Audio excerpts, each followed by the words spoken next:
Hi guys, I thought I'd jump on here real quick today to talk about our service dogs when they are on duty versus off duty, because this is something I get questions about a lot, right? How do I know, how should my dog behave on duty versus off duty? What's allowed when he's not working? What about tasks on duty versus off duty? How does the dog know when he's working and when he's not working?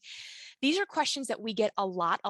And so I thought today we would jump on here and we do a quick YouTube video about what that looks like for me and the dogs that I train. So there's certainly going to be some variability here between trainers and handlers, but this is how I do it. And these also, before we get started, I want to make clear are my expectations for adult dogs, not for puppies or adolescents who are still learning these things. So these are the expectations that we're working towards, right? These are the things we're actively teaching. Okay, so first, let's talk about what we mean by a working service dog. Okay, what does it mean to be on duty? What does that behavior look like? So for me, it encompasses a couple of things.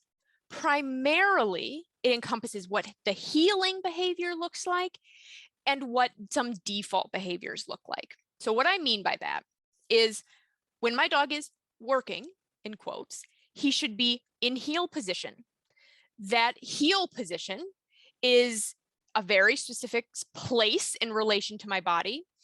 It includes no sniffing the ground or people or things. It's a formal heel. It is not the same as the obedience heel where the dog is staring up at you, right? But it is a service dog heel. It's a more formal behavior than just like walking politely on a leash. And if there's anything I say to you guys want a video on specifically, just let me know in the comments. So heeling is a huge piece of what it looks like when my service dogs are in quotes on duty, right? There's also a handful of default behaviors that they should be displaying. So this is definitely going to look different for each handler. But for me, it looks like when I stop, the dog should sit. This is not always. As the dog gets more advanced, we may let that go. But if I'm going to stop moving for a significant period of time, I want the dog to sit. If I sit down in a chair, I want the dog to lay at my feet. These are a couple of the default behaviors that I want, right? That I want the environment to cue. So I sit, my dog lays at my feet. That's a default behavior, right? So the cue is me sitting in the chair. That's really what an on-duty service dog looks like to me, right? He's calm and attentive. He's listening to his handler. He's responding to cues. He's in heel position if you're moving. He's nice and close to the handler if you're not moving, of course, unless he's doing the task. All of these things, right? Now, an off-duty service dog, to me, looks almost identical to what my pet's behavior looks like. So they should still be responding to cues. They should still be polite. They should still be in my home, not jumping on the counters, not barking, not jumping on people. They are allowed on the furniture in my home. But they're allowed to move around more freely. If I sit in a chair, they don't automatically have to lay at my feet. If I get up and move, they don't have to automatically be in heel position, right? So an off-duty service dog in my program looks exactly like what a well-behaved pet dog looks like. Now, tasks, this is where we get specific questions as well. What should the dog, if the dog is off duty, is he still supposed to task, et cetera, et cetera? Well, our tasks are really just our dogs responding to cues. So that could be a retrieve where I verbally ask my dog to retrieve. It could be a medical alert where he should be alerting to a specific odor or a specific behavior or something on the handler's part. He should still be available to task when he's off duty, just like my pet dog is available to come when called and sit on cue, right? It's just responding to cues. Now, how does the dog know when they're working versus when they're not? A lot of people use a vest for this, and there is absolutely nothing wrong with that. So I am definitely not like, there's nothing wrong with that, okay? In my program, I don't personally use the vest to convey that message. I use the leash and where it is attached on the dog's body. So if it's attached to his collar or gentle leader, I don't use gentle leaders a lot, but that is an option that I occasionally use.